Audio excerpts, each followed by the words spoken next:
Welcome back to the Prepare Like a Pro live chat show. My name is Jack the Clean. I am your host, and today my guest is John Pryor, the performance specialist at Rugby Australia, founder of SpeedPowerPlay. Make sure to download the app if you haven't already. I'm currently doing the Hip Lock series and really looking forward to chatting with John a little bit more around the Franz Bosch methodology and working on your running mechanics, both in the gym and on the field. So check out the app.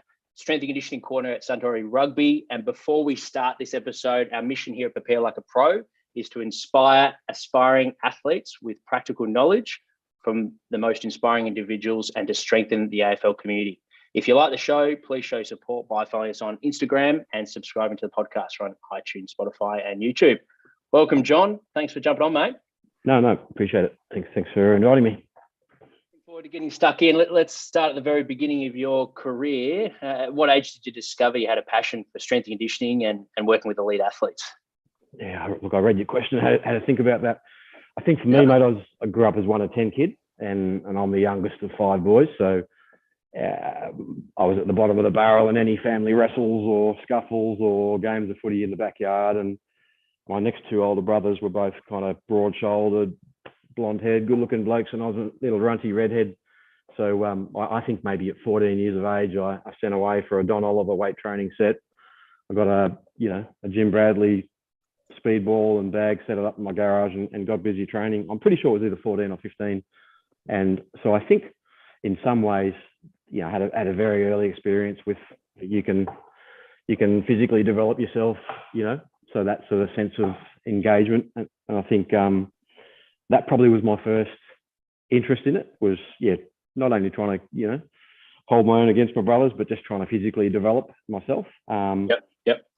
I think in terms of deciding, probably the second influence was at my school. I was a bit of a cheeky kid, I guess, and we had a phys ed teacher, a little stocky South African bloke, about 5'4" and equally wide with muscle, and he was a really, really good phys ed teacher, and he also taught us year 12 PE and sports science. And I think that's probably the first time I'd come into contact with someone who trained and developed themselves physically. Plus, he scared the shit out of me, gave me a hiding a couple of times, which is not allowed these days. But he was actually, I say that jokingly, but he was an inspirational guy. So I think that would be the thing that sort of gave me the interest. And then, we'll talk about it later, but when I eventually got to university and then got my first job, I had really just ran into really great people along the way.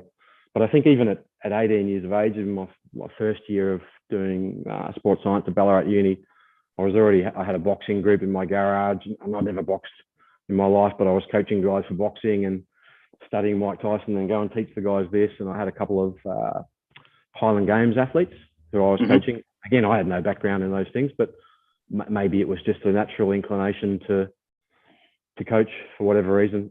But I'd had that experience of physical development, out of necessity, and in a little country town like Ballarat where I grew up. It's not a little country town, it's quite a big provincial town now, but we didn't really like getting information on training. It's not like you couldn't jump on the internet and find a weights program. I had to I had to find other ways. Start off with whatever was on the poster that you bought with the dumbbell kit and work outwards from there. So I think that thinking and that mindset that you can develop was kind of inherent in my upbringing, really, in a lot of ways.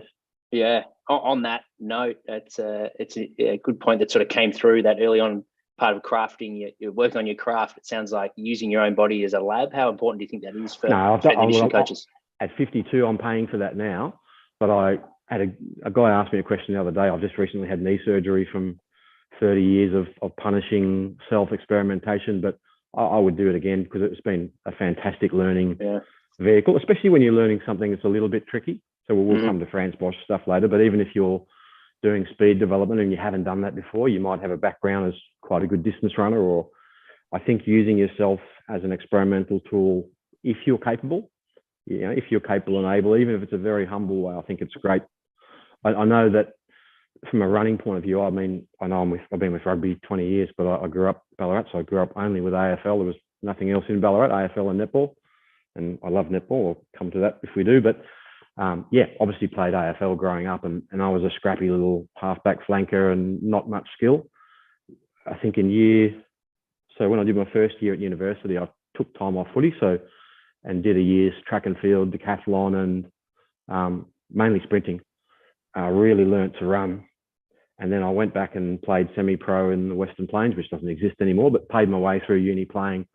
But I had this amazing experience of playing footy pre and post being able to run. Yeah. And for me, I went from the back flank to the wing and then to the midfield, but all this space on the field started to open up. People started to fall off. Tackles started to fall off, started to win contact. And it was an experience I'll never forget, was that, I probably maximised my running capability, particularly in terms of speed, but also because I was doing 100s and 400s, you have a lot of alactic work. So you're doing a lot of anaerobic repeat 300s, and just that combination of actually maximising my running ability and maximising my running capacity. And I hadn't played for, I think, 12 to 15 months, then going back and just thinking, wow, this is, and I don't want to sell myself as a talented footballer, because I certainly wasn't. But you had another gear. Had another gear, yeah. And it was, that's the best footy I've ever played. That's 30 years ago. And I've had nothing to do with AFL, very little professionally. So I'm not going to start speaking to your big AFL audience, but I will say that, that experience of absolutely maximising my running skills and speed and capacity, that was left a really big impression on me. And when I work with athletes, whether it's developmental, elite, I'm always asking myself the question, is the running we're seeing from this individual represent their absolute peak capability and acceleration, VMAX, multi-directional, and then capacity. And if they're not, then, we've got to address that, because we're in running sports. Obviously your audience, I think, is a big AFL audience. I'm rugby and rugby league, but same goes for hockey and field-based sports.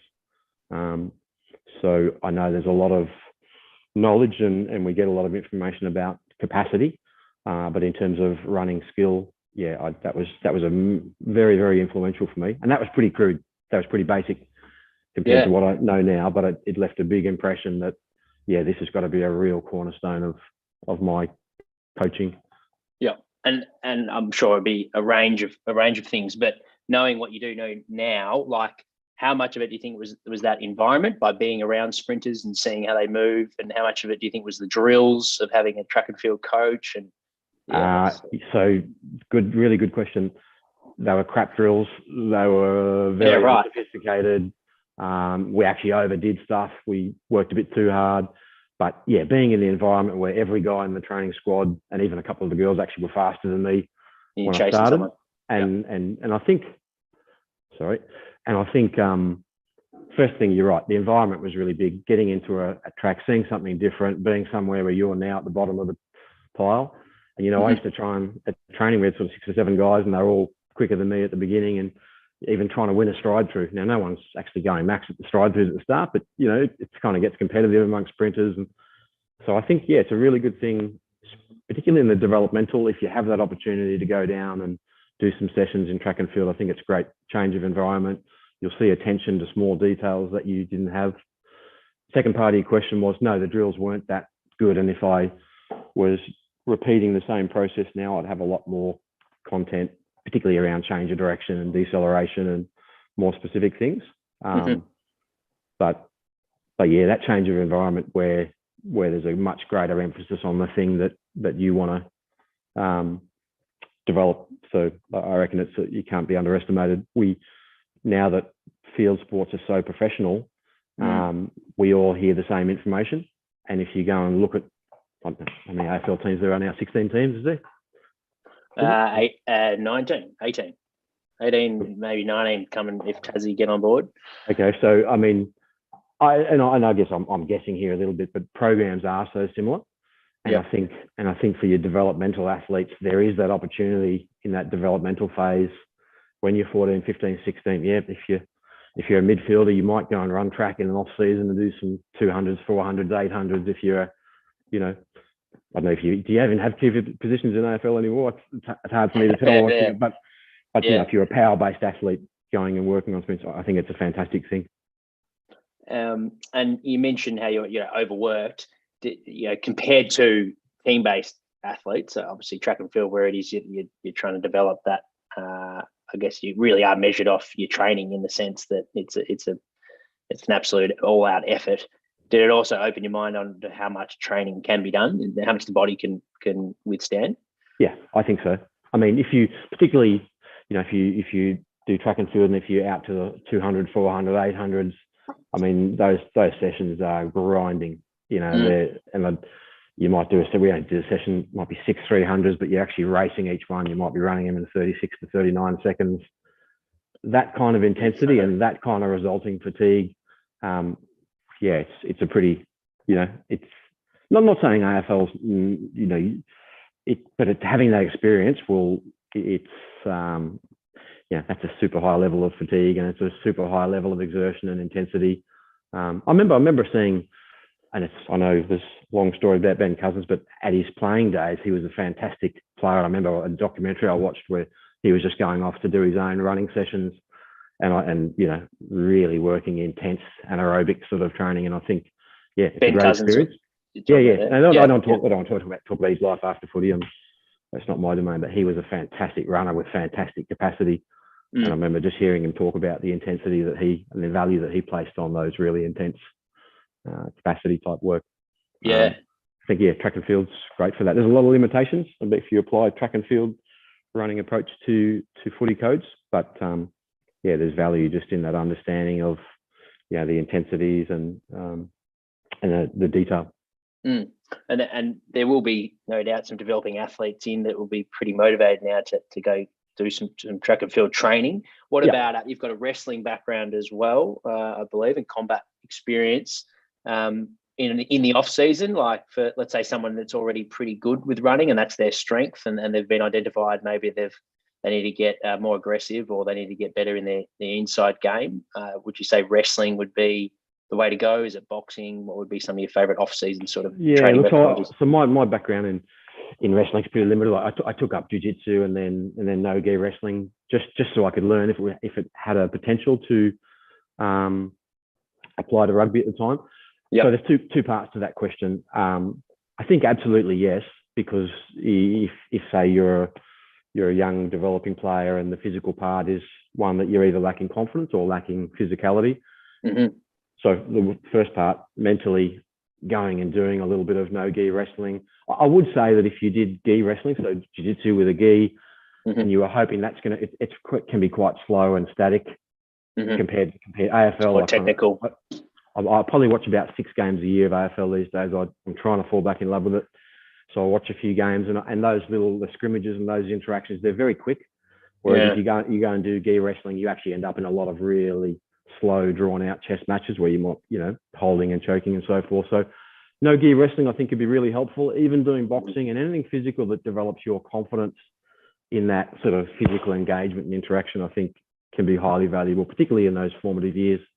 I think, definitely. So you can either approach it from a physical point of view, and if it's from a physical point of view, then definitely, if it's wrestling, you want to find something that's a bit faster, no gi. So it's not, if you go and do jiu-jitsu, you might get yourself to black belt, but a lot of those, they can be quite static and very slow. Or you might actually find someone, there's quite a lot of good jiu-jitsu and wrestling guys now who run little sessions for field sports where they'll adapt the techniques a little bit, and the interactions will be quicker and faster, because there's no 20-second wrestles in AFL, are there? I mean, it's, the ball's gone. A little bit of space and a quick give and things like that. So you definitely need that greater level of dynamism. But from a mental point of view, even if it was jiu-jitsu and even if it was boxing and you're a young kid lacking in confidence, then it'll have value psychologically. I know that when I, going back to my own experience, when I went from having a year off running and I went out just to earn money, actually, and because there was good money in the country leagues, my running skills were good, and all of a sudden I was playing really well and I was getting targeted by 35-year-old country blokes who wanted to knock my head off. And back in those days, you could do whatever you wanted. There was no, it's pretty loose. Just that time I'd spent in boxing, and it gave me a lot of confidence. And I wouldn't say you can hold your own. I wouldn't say that was natural for me. I wasn't a natural, tough, aggressive person. So having that experience in the boxing stuff was helpful. So I think from a psychological point of view, there's big value there for developing athletes. Sure. Yeah. And going back to your career progression from a influence point of view, maybe mentor you might call it, who were some strong influences on shaping your sort of strength and conditioning? I've been very lucky at university to have Warren Young. don't know if you know Warren. He's a researcher at Ballarat University. I think he's retired now. But he was. I hadn't really given much thought to it until just recently. But we were first, second, and third year at sports science degree, and this is 89, 90. So the idea of strength research and strength science was no one had even heard of the term. So he was a leader at that time. So we were doing advanced strength training and biomechanics, and I don't believe anywhere else in Australia was offering that. So got a really good grounding in diagnostic strength, looking at strength as it applies to field sport rather than just strength on its own. Because pretty much back in those times, you either had power lifters or weightlifters were the two people we were getting information from, which are both great sports, and I'm not here to bag them, but Warren was fantastic. When I got my first, I was probably lucky when I studied my master's degree in Southern Cross with Rob Newton, Greg Wilson, and Mark Fisher, who were three very smart people. And then when I got my first job, I pretty soon realised that I had a good understanding of strength and linear speed. I didn't really have any comprehension of what we term functional training, multi-directional speed. So I didn't know Vern Gambetta from a bar of soap, but I wrote a letter to him in the States and cobbled together some money and brought him out to Australia. And he was the most influential person in my career in just opening up a whole realm of new information and content, and still is one of my mentors and still is a good friend. Extending from that, when I got into rugby, was Eddie Jones, who's now the head coach of England, was the head coach of the Wallabies, and so I've done 9 years with Eddie, which is I think a world record. I don't think anyone else has lasted that long. Because he's a very intense guy, but he was fantastic. Because he's completely committed to the art of coaching and to continual updating of your knowledge. So as long as he's been in the game, he's a continual learner. Pretty frustrating when you're his head of performance, because you write these long-winded periodization plans, and then every couple of weeks he's tear it up, and he's continually searching, adapting, modifying. He was a great influence. In terms of having a real passion for not just existing in the industry, but seeing yourself as a developmental coach, whether you're 21 or 51. And he really instilled in me, I guess, that commitment. And then following on from that, which we'll talk about later, but was Franz Bosch, which was really only because there were some problems I couldn't solve in Japan from a movement point of view. So I chased Franz down. He didn't know who I was. I'd met him briefly in Australia when Dean Benton had brought him out. But I guess I chased down a few people that I needed. Backdrop to that story is that I'd actually, after my master's degree, I'd actually taken a job in ergonomics, not in sport. And I happened to be, so it was a fully funded PhD and lots of money at the end of it. And I thought that was a safer bet than sport. So I'd actually decided not to go into sport, and I was driving home. A friend of mine was in Canberra, was at a coaching conference, and it was a track and field coaching conference, I think. And then they'd had a session on SC. So I just stopped my car, drove into the Canberra track as it is. And Kelvin Giles was running a S&C session. And I've said it before, but Kelvin would have been in his peak, somewhere in his 40s, big wiry, pommy bloke. And he ran this session, and I was just, I just thought that was fantastic. And I just thought, that's what I want to do. So at that time, I started actively looking for S&C roles. Before that, I was probably going to go down a different ergonomics, biomechanics path. But summing that up, mate, I've been extremely lucky to either bump into good people or have been able to find them, I guess. And really bring them in your circle, by the sounds of it, like to have the confidence to bring someone in from over from America. I reckon it's an important thing, and I'm on the other end of it now, where I've got younger SCs asking for stuff. I think your approach to someone you want information from is really important. I would just be diligent, be honest, be humble and forthright, and do what you can for them. And you talked to Shane Lahane a couple of weeks ago, and another guy I could think of is Barry Horgan, who's the SC, was SC at the Brumbies. But both of those guys wanted to learn the stuff that I was doing, and I've had 20 or 30 people turn up to my sessions, just grab an iPhone and start videoing my sessions. Both of those guys approached me about their learning. So I would love to learn this from you. And then after that, then they might help carry gear. In Barry's case, he said, I'm not going to video anything. Is it okay if I write notes at your session? And so he observed the sessions, wrote notes, and then at the end of it, said, can I ask you questions? So I think when you're seeking something from people who, have probably got a lot of people asking for that information, just set yourself apart by the earnestness of your approach. And it may take 20 repeat emails, and it might take a little bit extra, but if you really think that person's got some answers for you, I think the quality of your approach and the authenticity of it's really important. So I hope that I did that in chasing down the people I had to chase down. And that's certainly when I'm looking at people who ask for something, because really a lot of people are pretty rude. Like, I want to do a Zoom talk and I want you to tell me everything about. Well, I'm going to say, at best, no. At worst, something a bit ruder.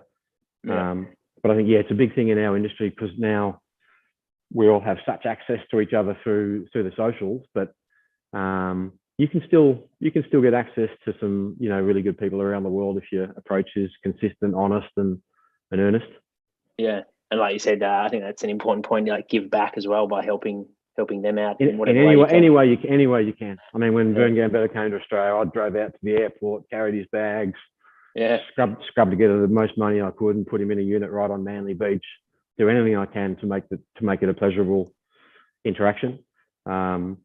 It's because, and especially people who are, I guess at the senior end of their careers, so the back end of their careers, they like where I'm at now. You definitely want to find a few young people to help and pass on your information, but logistics that dictate that you can't do that for 20 or 30 people. But 2 or 3 people will distinguish themselves, and you'll, it's a really enjoyable thing at the end of your career to find a few people who you can help develop. In Shane's case, he's learned the stuff that I taught him really well. And he would ask me 5 questions, and I'd see him go in the gym and practice it, and then come back and say, "How's this?" So of course I'm going to help a guy like that. I don't need to anymore. He's off on his own.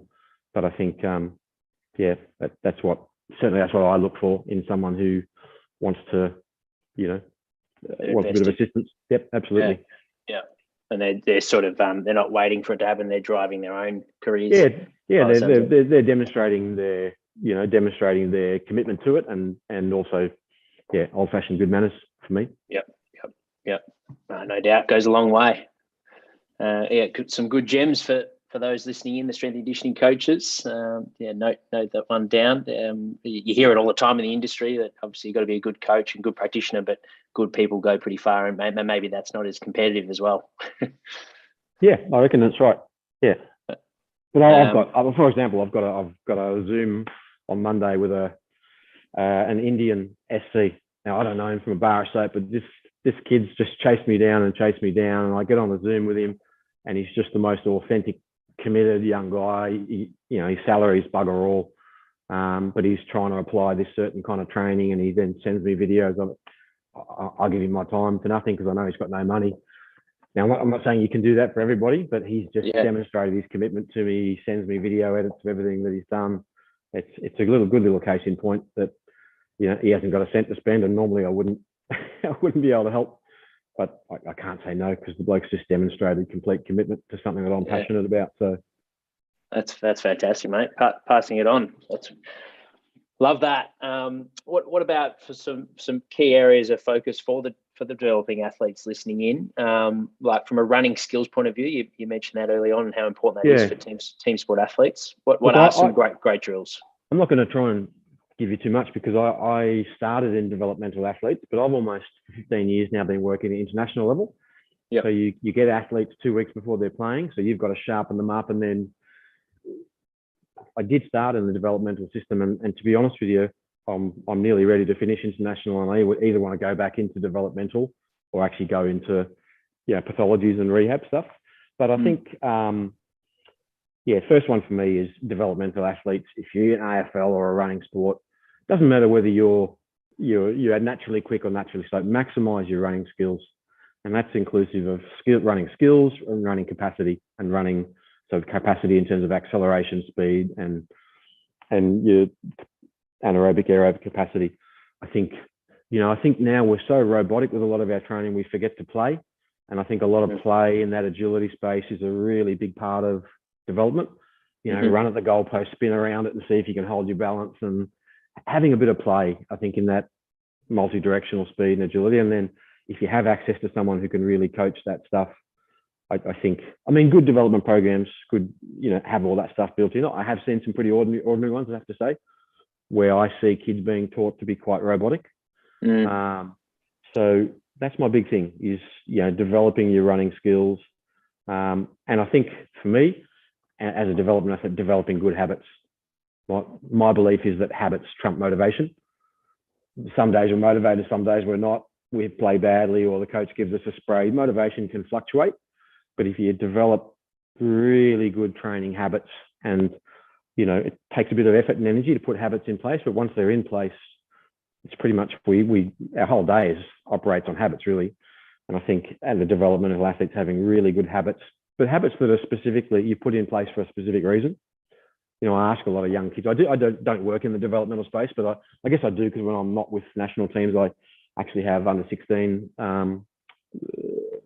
girls football, soccer training in here, and it's always quite humbling because I come back from the national level and work with the girls. A friend of mine runs the club here, so having habits that you put in place for a reason.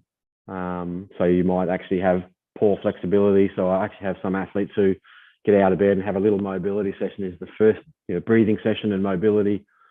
Don't make your first habit of the day jumping on Facebook, because if the first thing you do in the morning is let another source dictate your mindset, that's really a poor habit for me. So a habit might be that you're actually out of bed, do a breathing routine into a mobility routine. That's a really good habit that might really suit your needs.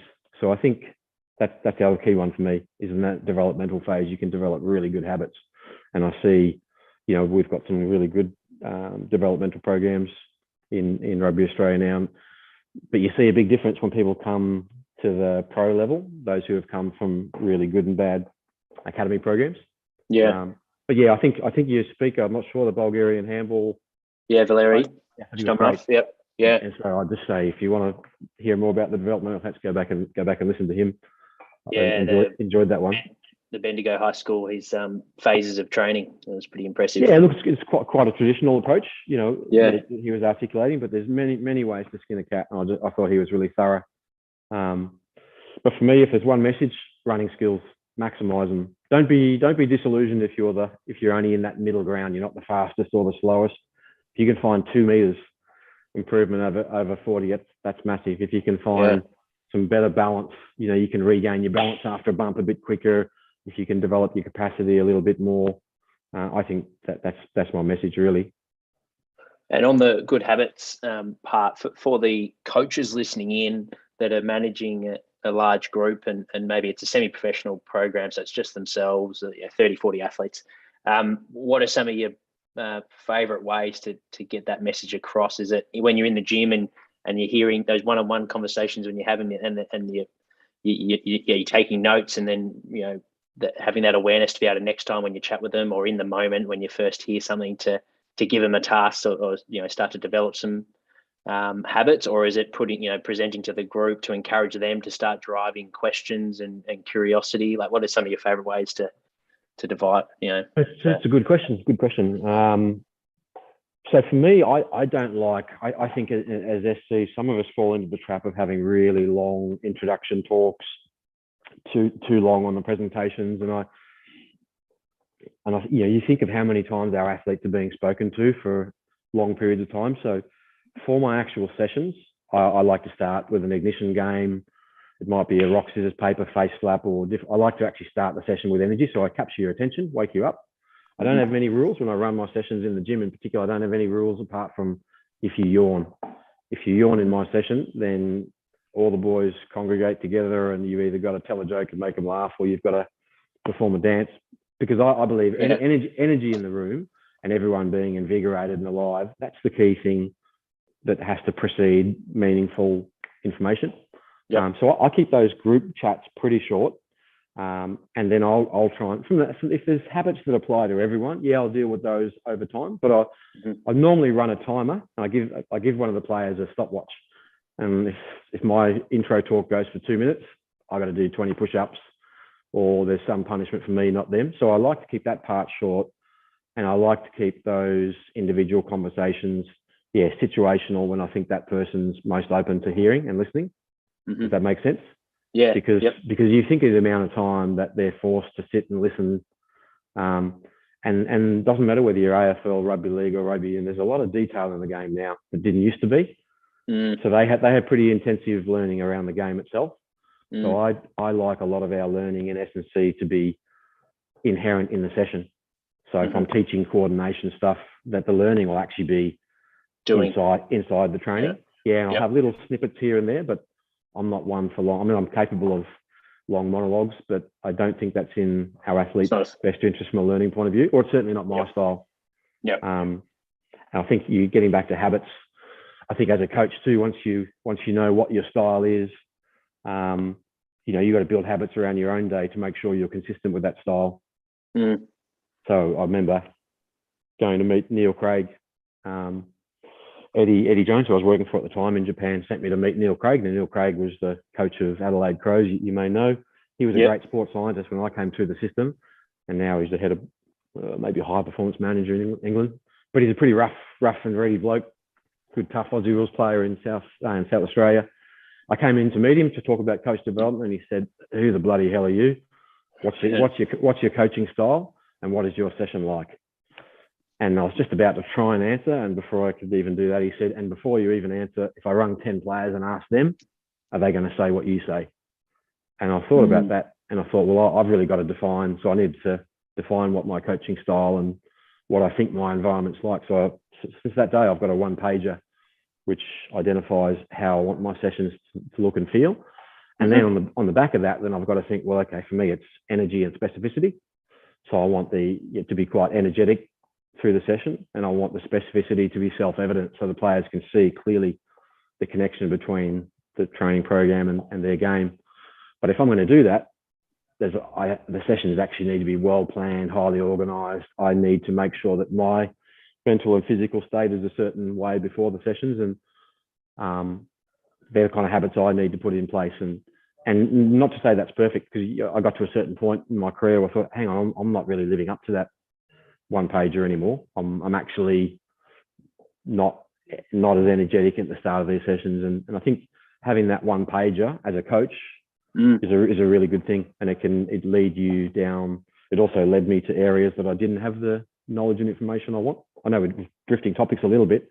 No, there's a lot to unpack there. That chat with Neil Craig, and like I don't know Neil Craig. I'm not saying good things about him because he's a friend. I've only met him a few times, but that interrogation of me as a coach was really substantial, because I had to go and think about, what do I stand for as a coach, and would the players back me up? If he called them, they'd say, "Oh, no, JP, he's just a meathead. His sessions are pretty basic." Then obviously I'm not doing my job. So that was a good experience, and like I said, I have a little one pager that dictates how I coach, and I have another little one pager that I developed on how I need to manage myself to optimize that. Now, they're not perfect, but they were two really substantial little small documents that I developed, from that meeting. Yeah, that's fantastic, mate. Thanks for sharing that insight in terms of your own development. So the purpose of that, I'm just thinking of what you mentioned there, where at times you would review that one page and you thought, okay, I was a bit off there with my, sort of your values or what was written on that one page, and that's where the second page came about, where you've got your key areas that you need to do for yourself to be your best version of yourself. Is that right?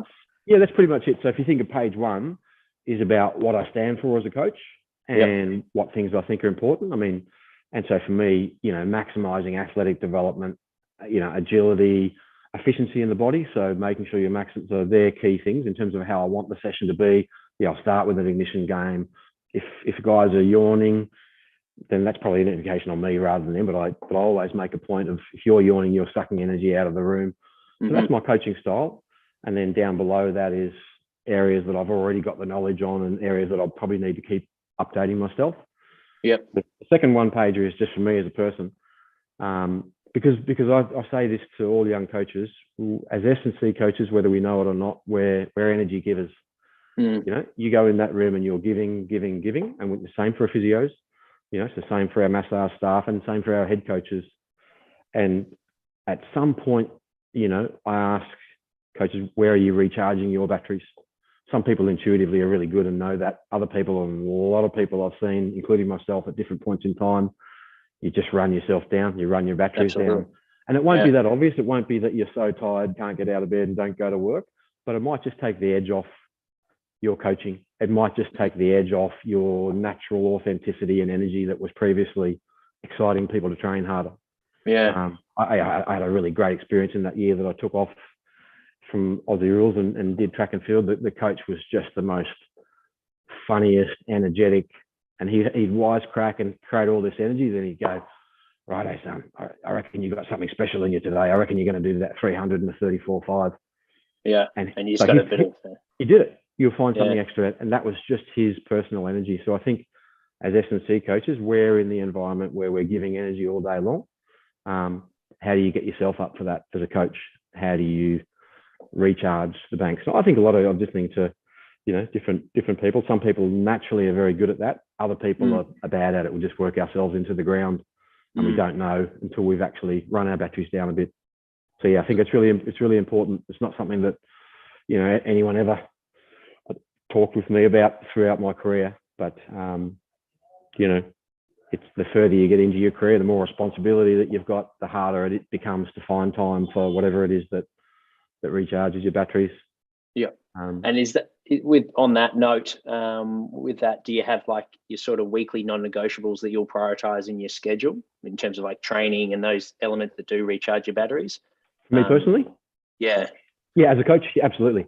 So you know, there's certain kinds of training and stuff that invigorate me. There's certain stuff, nothing to do with training, that you know, for me, growing up in the country, I have to get access to being out in the country at least once a month. I have to listen to music, mountains, fire, ocean. They're all little touchstone things for me that I need to access every month or so. Other people, it might be music, meditation, you know, mindfulness obviously is an integral part of that. You know, that first half hour of my day is consistently the same every day. Like, I'm not preaching this for everybody, but I think, you know, having a strategy for how you can be at your optimum, you know, personal energy, I think it's a no-brainer. Because no matter what role we're in around sport, ultimately we're in the business of influence, and our influence is diminished when we're, you know, look tired or we're speaking in a monotonic fashion. So I think it's really big. And then you mentioned how some, depending on where you're at with your journey, you might not even be aware that you're that, you know, chronically fatigued or tired. When you do build that awareness and you realize going into a session before you're leading it, shit, I'm a bit off here mentally, what are some of your favorite ways to sharpen yourself up before you have to get, or do you sort of feed off the group and that? No, good question. No. Yeah. So if from an acute stuff, it's, you know, if there's a session at 10 o'clock and at 9 o'clock, I'm pretty flat. I'm diving into an ice bath. You know, I'll shock the system. I'll just try and upset. So when I worked in Japan, I mean, I had my own hotel room in camp always, which was great. And I literally had ice bags, and that was my quick restore of energy, because that gets me back up, and I'll blast. You know, I'm part deaf, so I play music very, very loud. But, you know, those two things would get me up in that acute 1 hour type time frame. In terms of months, weeks, I need to get out of cities. I need country, fresh air. I need oceans, mountains, fireplaces. They're the things that sustain me over a longer term. But I think as an individual, knowing what they are is really, really important. We'll move into the Franz Bosch methodologies now. What with the history side of things, what are some of the good and bad points to use when it comes to Franz Bosch work? Yeah, I think it's I know it's very controversial, and for me it was simple. I was in Japan, and I'm pretty comfortable at head of performance for the Japan national rugby team, and we developed great running capacity. We developed, we had very small guys, so we slowly developed, lean muscle mass and all those things. Japanese athletes, partly by genetic type, and partly by the university system, they go through a really quad dominant. So I had guys pulling hamstrings left, right, and centre when we tried to do any speed work. So I kind of figured out most of those things myself. Eddie Jones is a great coach and had a really particular plan for how he wanted to move the ball and move the players, and that required a really high degree of vertical and lateral agility. And I hadn't really been in the agility space that much.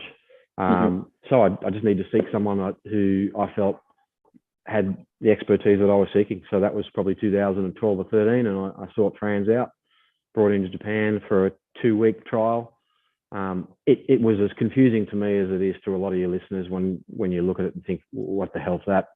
But what I did is, rather than trying, being a program director at the time, I could have said, you can do this and this. I gave him chunks of time, and I just let him do whatever he wanted, and I just sat back and observed. And I did notice that at the end of the 2 weeks, some of the guys, like, I know everyone's max velocity, their max axle, I know all their data from GPS, and also visually, I've got a good eye, I guess. I'm a close observer of how people move, and I saw changes in that 2-week window, not with everyone, and it wasn't, I'm not going to tell you it was anything crazy, but I saw some shifts in peak axles for players I knew very well. So my attachment to it wasn't that I was a Franz Bosch fanboy or anything like that. It was that I saw results that I hadn't been able to get before. That caught my interest. So I think I had him then for 6 weeks at the start of a World Cup preparation, but I'm coordinating the program. I'm coaching in the gym. I'm coaching speed on the field. I'm coaching wrestling, so I'm pretty busy. Yeah. So I could only see little bits of what he's doing, and I'm trying to. So my experience with it actually was perhaps not as grand as it could have been, but it was fantastic because I did get to see him coaching it with small groups. Had a couple of really important rehab cases. I got to hear him articulating. I got to see him coaching. So my experience with it was quite unique, and then. A lot of people now, their first experience is just seeing what some guy posts on Twitter, and a lot of the times it's not with explanation, and it's not telling you what they're trying to achieve and what they're trying to do. So here's my summary. It allowed me to attack areas that I hadn't learned in traditional strength training, either ASCA courses or through anything I'd learned at university. So in terms of movement efficiency, looking at where energy might be lost. So like, I think in S&C, we're pretty good at thinking about how to build capacity. So, we develop more strength. We develop better MAS, distances. They're all building our capacity. But I think of that as like a motor car. We're building a 4-cylinder out to a 6-cylinder. But what Franz's stuff taught me was, how to pump up the tires. Because a lot of the times we build a motor, but we're still running on flat tires. So, if your ankle stiffness is poor, that's going to impact your acceleration. It's going to impact your top speed. If the lack of a frontal plane hip lock, that's energy being lost into the ground. So again, that's flat tires. So that was my first, and a very crude experience with it. And from there, there's a lot more complexity to it beyond which we can discuss today. But it allowed me to attack areas of performance that I just didn't have access to before, if that makes sense. Yeah, absolutely.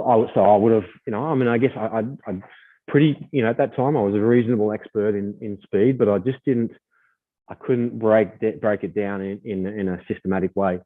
And so now, through Franz's learnings, when we do our strength training, then we'll have ankle prefabs where we're working on ankle stiffness. We'll have, high intensity hip locks where we're just basically getting better co-contractions around the hip. So we're not losing energy there. We'll have trunk co-contractions, so that the same thing. So we're not losing energy, with a flaccid torso, and so that we're, pre-tensing the body in a way that we can actually optimize the way the body is designed, so the hamstring can operate the way it's meant to operate, for example. But I think it's easy for me to say that because I've had that unique learning experience. I've seen a lot of people misusing the content, and we've all seen that, and that's really prevalent. I think for your listeners who are either interested in it or who have started undertaking it a little bit, I just go to 3 things. If you look at a Bosch exercise and you're doing one, and I see guys posting them all the time, if you can't answer these 3 questions, then you shouldn't be doing it. The first one is validity. So validity meaning, okay, what is that exercise for? Is it a hip lock, and is it a hip lock related to acceleration? And if that's the case, then you at least know what it's for. Okay, that's a good start. But I'll see people doing run-ups on the box, and they'll have a dangly weights, and they'll do a 3-step run-up. But if I ask them that question, well, what are you hoping to achieve with that? Is it high intensity hip lock, or is it ankle stiffness, or is it foot from above if we're working on attractors? If you can't answer those things, then you probably need to take a step back. The second set of that's validity, then intent and intensity. So intent meaning that there's some, very complex looking exercises, but the intention of the movement needs to be clear to the athlete. So if I'm doing some lockouts or things like acceleration type drills into the wall, we need to establish what the athlete's intention is really clearly for them. Because again, we go back to some of those really complex stuff. If the athlete's just doing what they think you want them to do, but the intent is not clear and the successful or non-successful outcome is not clear, then there's little chance of getting a transfer there. And the third one I use is intensity. Okay, so when we're doing bench press or squat, obviously the weight on the bar and the speed with which we move it determines the intensity. But when we go to this coordination realm, you need to know what are the factors that determine the intensity. And so, it can be force pressure, speed pressure, or movement complexity. So, I guess if you really want to learn it, and if you think it's the online course, it's just pretty expensive, but like I said to you when we were chatting before, I'm actually going back and doing the Franz Bosch theory course at the moment myself. Even though I'm not part of the Franz Bosch systems business, I do run pracs for him sometimes, but I'm going back and relearning the theory myself because I've actually gone quite a long way on the application side of things. I'm going back to do the learning, and I think if you don't invest in it unless you really want to commit to that learning process.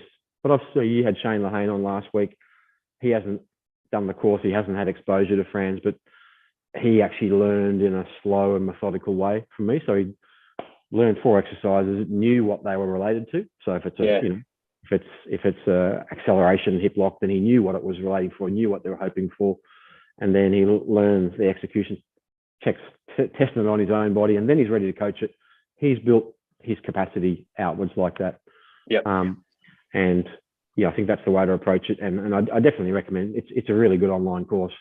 I'm not sure what your audience thinks is expensive or not, but I'm a couple of modules in to doing it, and I'm actually finding that much easier to comprehend than the books. And again, I'm very close to it all, but I find if I read the 2 books, I wouldn't actually be able to go away and coach on the back of it. I find the online course that combines the video and theory has been really helpful. But there's no question for me. And again, I'm not saying that it's an essential part of every field sports preparation. It certainly is for me because it's allowed me to develop a system that's dramatically reduced soft tissue injury. If I run the program the way I want to run it with all the subcomponents using Franz methodologies, then I can reduce soft tissue drastically. And I've had some, probably at 4 clubs in 3 countries repeated that now. So I'm really confident in that. And I wouldn't have learned that content without access to Franz. But that's not to say you can't do it another way. I mean, I was listening into you. Was it Valerie? Yeah, Valerie. So yep. I was listening into his content, and I'm thinking, no Bosch in there. It's a traditional approach, really good quality and management of his strength, good quality, plyo developments that that are normally born out of that track and field. There's good methodologies that are different. But if you decide that you want to learn Franz Bosch methodologies, I just emphasise that it's a big commitment. And if you stay the journey, it's a great skill set that will unfold itself. And when you started bringing in these drills on yourself and then with your athletes in a program, what was it what were you taking out? What were you weeding out of your program to bring in these drills? That's a good question. I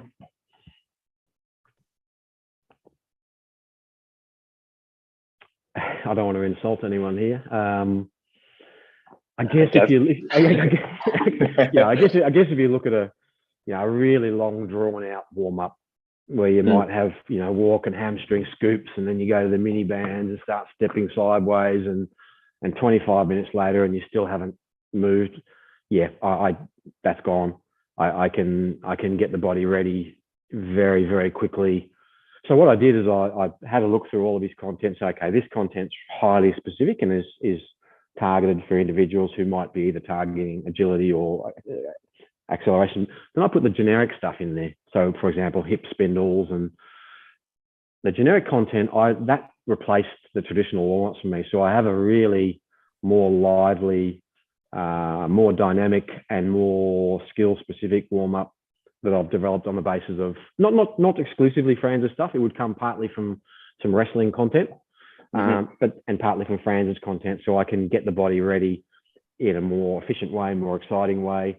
That's kind of the first thing, and that will be at the start. Like when we're in camp, we'll do an early morning routine of that. It'll be the first 8 minutes of a strength training session. Then the second part is the specific needs.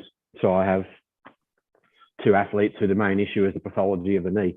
So they'll have 15 minutes of their strength training time, which might be doing protective, co-contraction work around the knee. So, first thing is, replacing those long, boring warm-ups. And we have a lot of fun with that and a lot more specificity in that, really. But yeah, it was hard initially because I'm thinking, well, and that's part of the problem is that when you do go down the pathway of Franz's content, there's so much, and making decisions on what's likely to be best suited to your team and then to individuals, that takes some learning. And you've got to invest. But it's very easy in the end. I've said before, where possible, if I have a 60-minute strength window, I like to have, I had 21 players, I'll break you into 3 groups of 7. And you can go and do the simple, because in rugby we need big, strong bodies. So we've still got all the basic, and I love my traditional strength training. So all those traditional stuff will be done either with a junior coach, or I'll go back and forward to it. Or players might even self-manage their uppers, for example. But the group of 7 does the specific coordination work with me, and that's about a third or a quarter of your time in the gym at least. And they're rotating. Rotating, ideally. Yep. Yeah, that's the ideal. It's not always possible. Yeah. But I would never be part of a 1-hour strength session without coordination work in there, and it would never be less than 12 minutes ever. Yeah. Sometimes quite a bit more. So it's pretty easy to find that time. But I think certainly at the elite level, there are times when I will direct players back to the players developed really good movement efficiency, and I see a lot of the coordination is pretty well mastered. They might need some long contact power. That might be the limiting factor. So I'm still open to, reducing it. But I'm yet to see many field sport athletes who have absolutely maximised their capacity in terms of speed, coordination, agility, and so forth. So for me, it's always going to be in my programs. Yeah, and with those rotations, that's when you're looking at more the generic library exercises. So you just an athlete globally. We do the generic stuff together. So every athlete everyone's going to do some basic hip lock work. Everyone's going to do some basic ankle stiffness work. Everyone's going to do some trunk co-contractions, and everyone's going to do mobility. That also, like say for a hip spindle, for example, I won't demonstrate it here, but if I'm doing that, I'm actually getting. It's a low intensity hip lock, but I'm also getting really good range through the groin. I'm actually really getting quite good. So there's a multitude of things going on there. So that's the generic stuff. Yep. And then when you come down in the rotation of 7, you'll either be categorized on a needs group. So you might be in the acceleration group, or you might be in the pathology group, or you might be in a different group. So in rugby, we might have guys who jump for lineouts, for example. They might just be doing some faster jump types. Because a lot of, so that's how I try and work it. So the generic stuff people do together, and I'll do anything I can to keep that interesting. So I'll change the routines every 3 or 4 weeks, let different players lead it, whatever's needed to keep that content fresh. Because when you're coming around in your group of 7, that content is actually either individually specific or group specific. So generally the motivation on that part of it's, quite high. Yeah, it's not a big problem to get them up for that.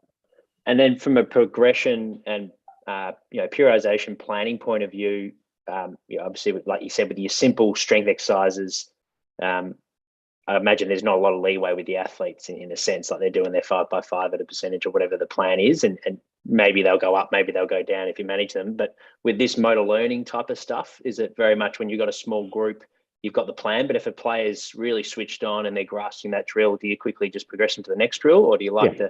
Yeah.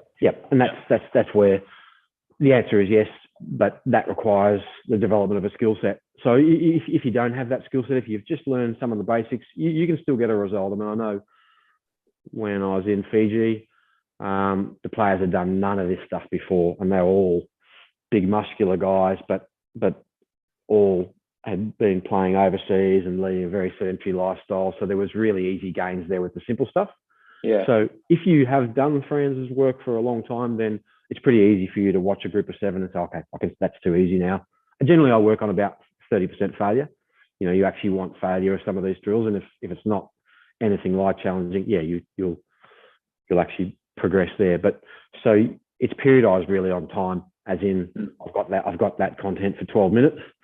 When it's no longer challenging, yes, I'll take it up a little bit, but it's probably not periodized in the same way that the major lifts are. Reps and sets. Yeah. So you've got 12 minutes to get them moving as best they possibly can.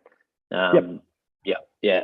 Awesome. I mean, look, if you were an individual one-on coach, there'd be much better ways. You can, but I don't live in that world. I live in the world where I've got a squad of players, and you've got to try and find that balance between group management and getting the most specific content you can. So I found by managing it by time a good way to do it. Yeah, and then and I imagine majority of the listeners are in that same boat. Where so these are great tips to apply, even if it's not specifically Franz Bosch, but it might be some of your drills in your app or this sort of coordination. I think it's just, it doesn't matter if it's Franz. It's in all that content. Being ready with your progressions and when something's no longer meaningful and no longer challenging, you've got to be ready with your progressions. Because I think I'm always the biggest thing I don't like is athletes going through the motions. If it's not content that's engaging and challenging, they're better off going and resting and being fresh for the on-field session. I don't like to double dip. So if I'm doing speed and drilling leading into the on-field session, and I don't like to have the same content in the gym. So if we're doing our drilling and our bounding and stuff leading into the on-field session, I definitely will have much different content. So then I might focus on off-feet content in the gym. So it might more be trunk co-contractions, hip co-contractions, as well as our traditional strength.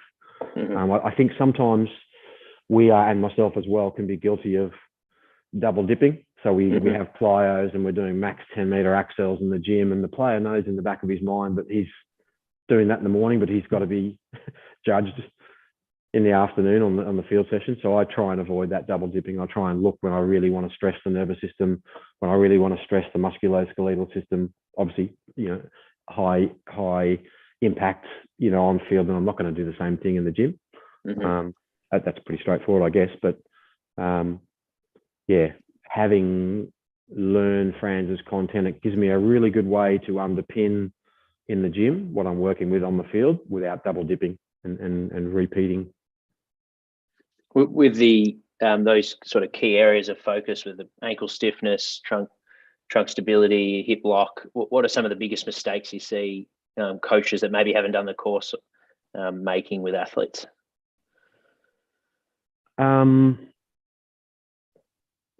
Validity, intensity. So first of all, they haven't worked out what this drill is good for. So it looks cool and they'll show it to the players, but you've really got to have a good explanation of exactly what part of a movement pattern it can potentially enhance. And I think then how to coach it.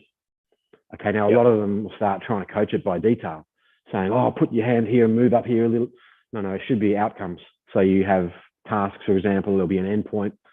And if you get that right, then you develop an intrinsic coaching experience for the athlete rather than one. So for example, if we go to a traditional, just doing an A skip, for example, now that's okay. They've got their place, but there's no feedback coming back to the athlete there unless the coach happens to say, that's really nice, Jack, that was a really good one. But if I'm coaching prefabs in the gym, for example, I might be doing an ankle stiffness prefab, which might be a low position switch and rotation with a pole. I might have two. Once it's learned properly, I'll have two players standing facing each other, and there's rules. Okay, rule 1 is we start in this position. Rule 2 is you've got to switch twice to get back to the starting position without your heel touching. Then I can start racing them. And that's much more powerful than me trying to coach details, because they will self-organize. So they have a stick on their back, and that dictates that their spine's going to be long. We're going to have co-contractions going on. The rule 2 is, heel off the ground. Rule 3, we just race.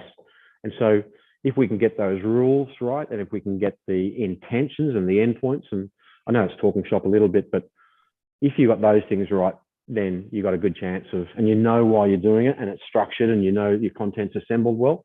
If you're just picking single exercises off that you've seen online, you're obviously much less likely to have any positive transfer.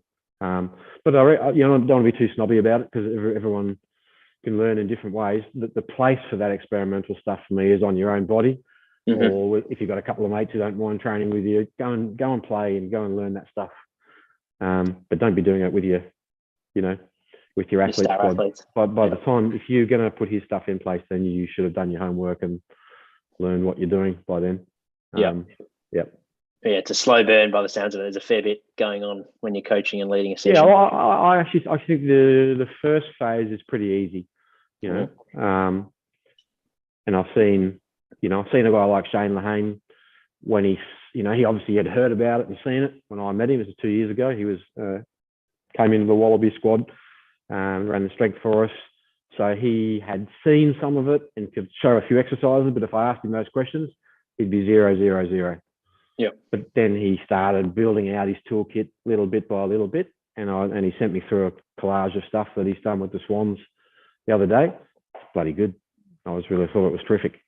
And so it's very possible to learn it, but understand that it's a commitment, and that you build your skill set outways. Probably it goes for anything though, really. Yeah, absolutely. Having purpose, and with the validity, intent, and intensity, you mentioned the stick and having that cue of keeping the heel off the ground, and then the competition. So you're ticking all those 3 areas. Do you have like your own library that you've created, or do you, I do. Just have them in your head? Yeah. No, I have a library. I have a library that I built myself, and a library that Fran's developed for me. So I pretty much only use the stuff that I'm really confident in coaching. Yeah. And that I know what are the key drivers of that intent and intensity. But yeah, I built that library out, and Liega, who's a young physio SC, who I coached him when he was a 14-year-old, and then I sort of mentored him a bit in SC. He's now probably 28 and working in the European Football Club. He's got a bigger library than me.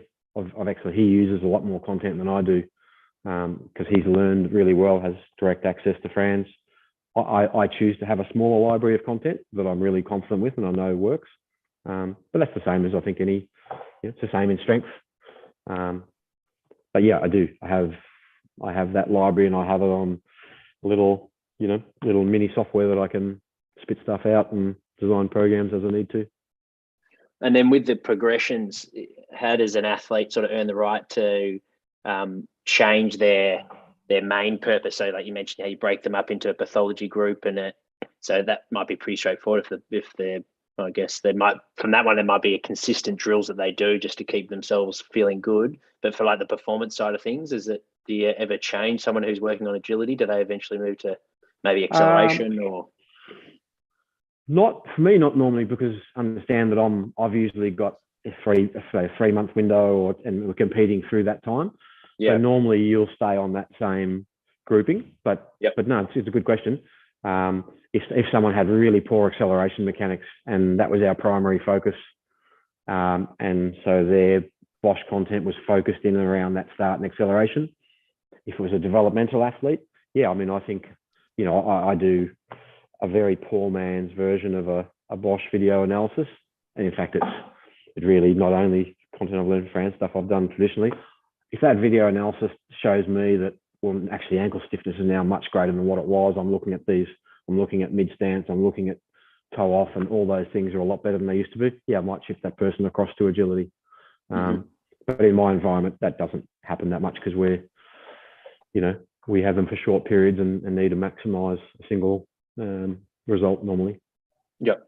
And then moving over to the generalist versus specialist in sports setting, where do you sort of sit with that? Yeah, look, it's just something I think about quite a bit is, and it's particularly hard for your generation and below us because, there's so many young S&Cs now.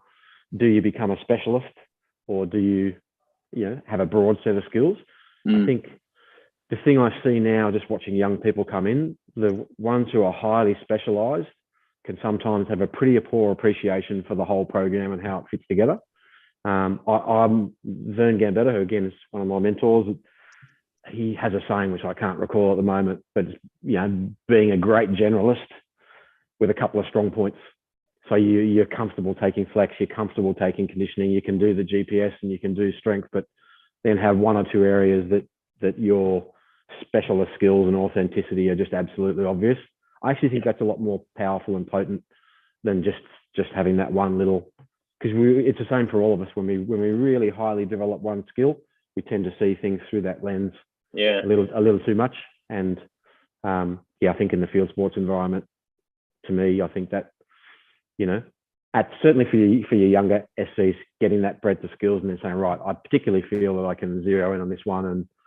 And but yeah, being cautious of going too specific and too narrow in your focus. Yeah, that's my particular view on it. Might be other people might have a diametrically opposed view. Yeah, and you mentioned like how energy and specificity were like two key areas of focus for yourself when you're looking at developing yourself and reflecting on your sessions. Is with the specificity side of things, is that where, like, it sounds like throughout your career you've had moments where you're like, shit, this is something that I need to work on, this area, and then you'll seek out an expert or you'll do a certain workshop and upskill in that area. Is that something that you've naturally done, or did someone sort of guide you in that direction? It's a good question. I think partly naturally, but I've just been like Eddie Jones, who I worked for a long time.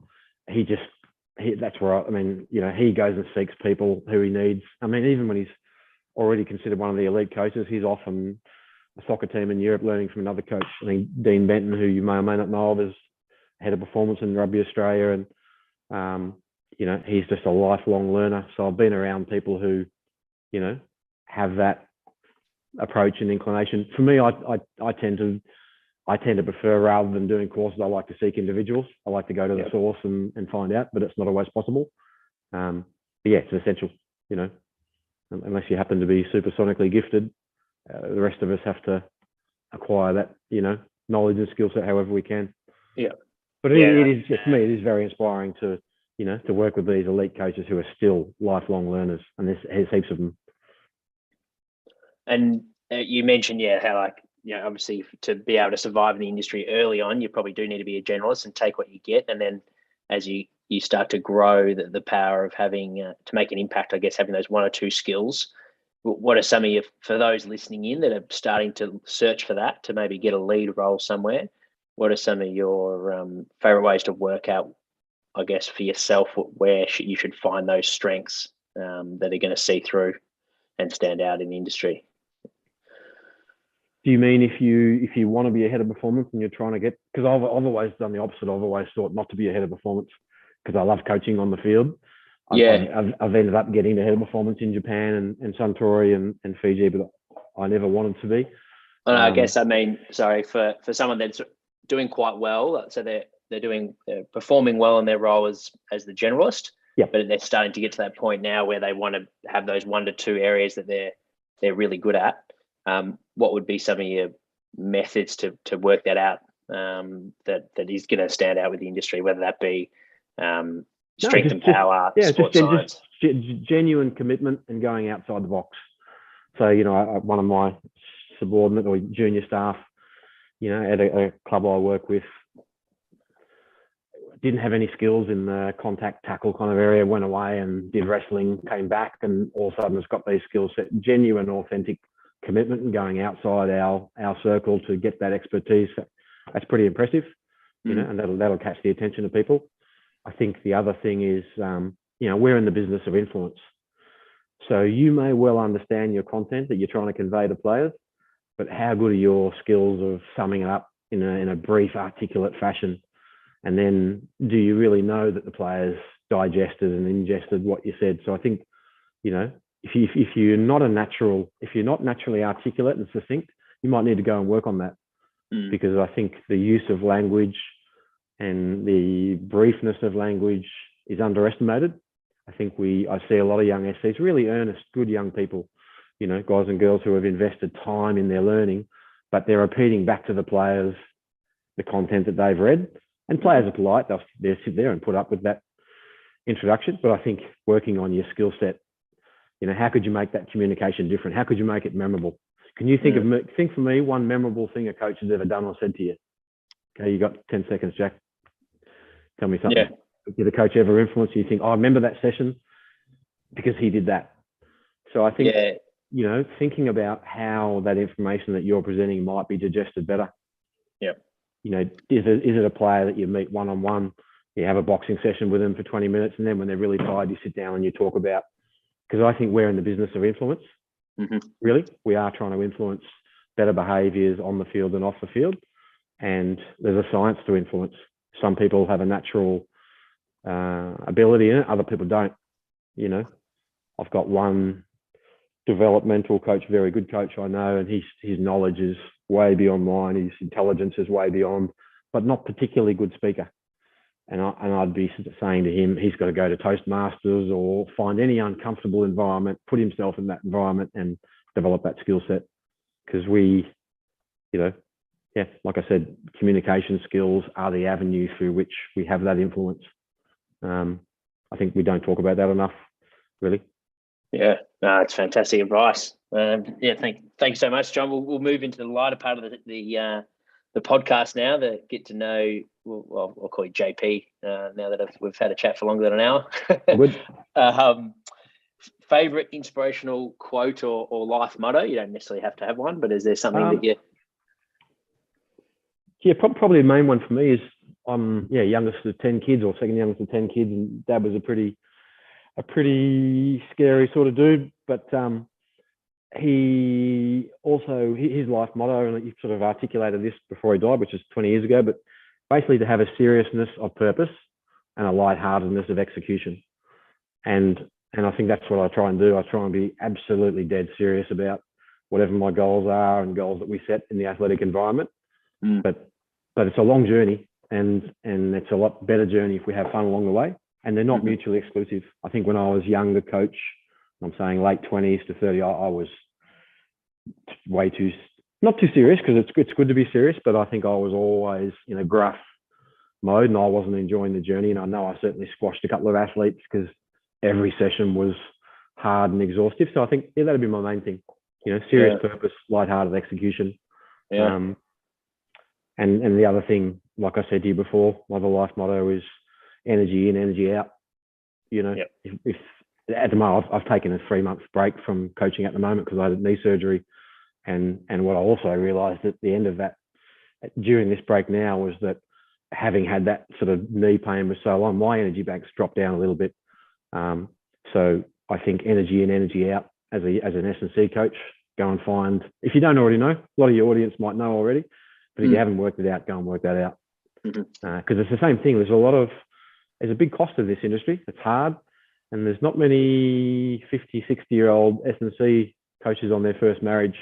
You know, it can really be hard on your life, hard on relationships.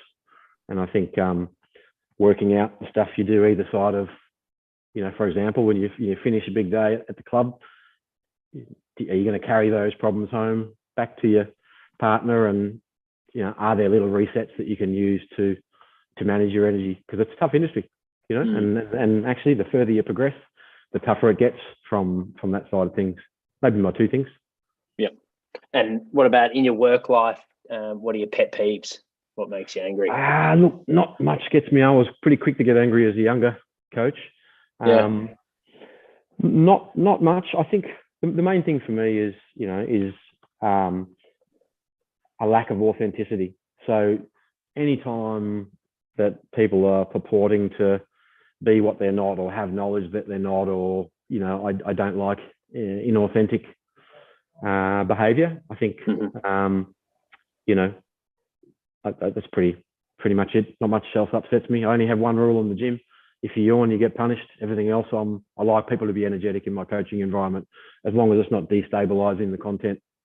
Yeah, not too many.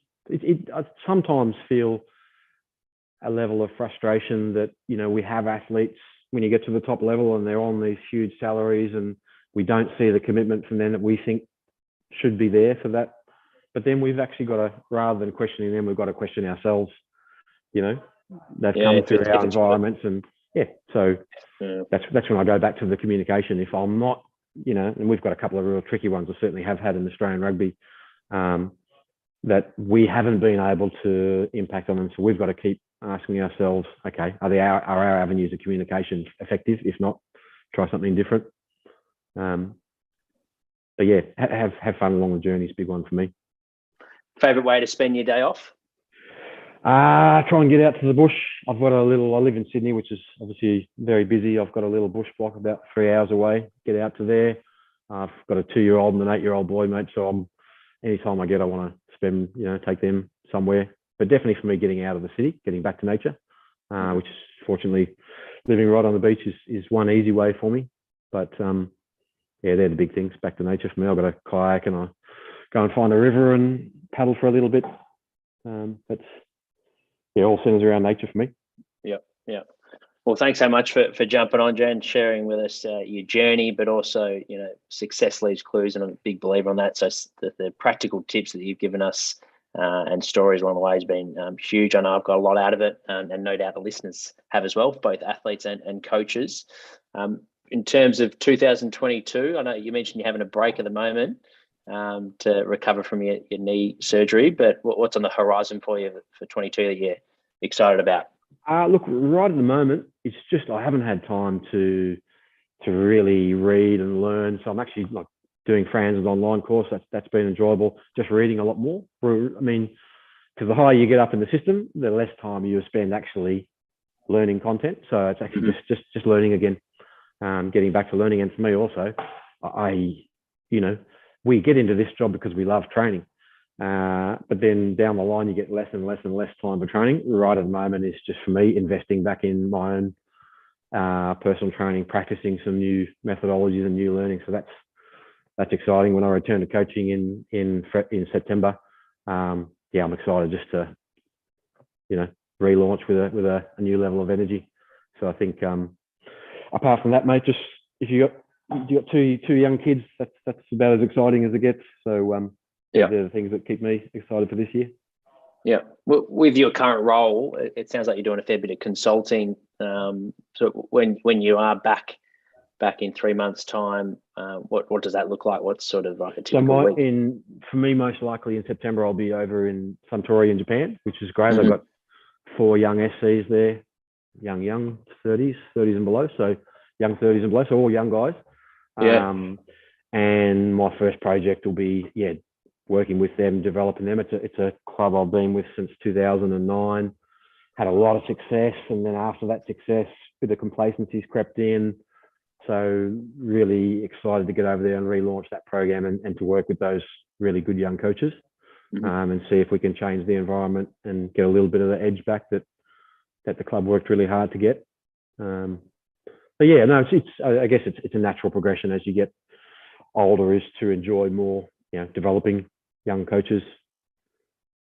Yeah. What are some of your favorite ways to, like, is it, you know, every day, every session where there's an element of development just by either them seeing you or through reflecting on a session, or is it more, is it a bit more formal with the way that you like to sort of develop? No, sometimes I'm too informal actually, but yeah, I'm pretty informal, but I will definitely say, look, you know, here's this block of time. Given I want you to run, this might be I want you to run a contact prep session, and then I get out of his way, because the last thing a young coach needs is the senior coach standing on top of him. But I'll observe it from somewhere where I'm low key, and then giving that feedback, because I think, as young SC coaches, a lot of times we don't get much feedback. The head coaches sometimes don't watch our sessions at all. So even if it's something I did it myself, I've actually paid people to come and watch me and observe and give me some feedback. So I think that's an essential part of it. And if your head coach is not giving you that, you might need to go somewhere else to get it, or even seek it from players if you're brave enough. But I will do that, continuously with these coaches. And I guess I prefer it to be semi-formal, so they've got a project and they'll get feedback, but I'm not going to do all that, across the desk in a meeting. Yeah. So when you see stuff, you'll let them know pretty quickly, and it's sort of more in that nature. Yeah.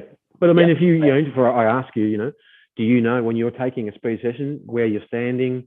Can the players do they always hear you? Are they always seeing you? Did everyone actually see the demonstration? Getting someone to video you and play back a session that you took, it's bloody confronting at times if you haven't done it. And that's whether you're 25 or 50. So it's good to be in a position to do that for young coaches.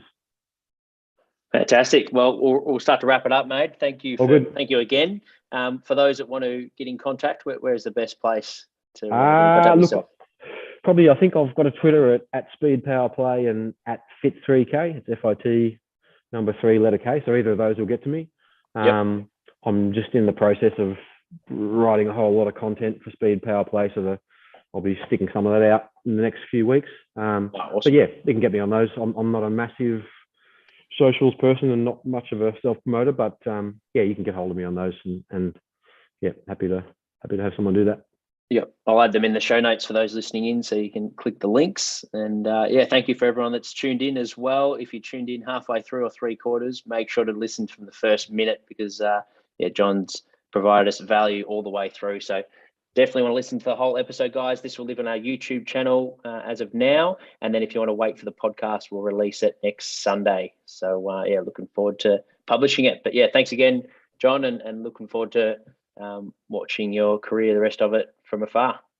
Hopefully catch up at whenever you're in Melbourne next. Yeah, we'll be. Thanks, Jack. Awesome, mate. Yeah.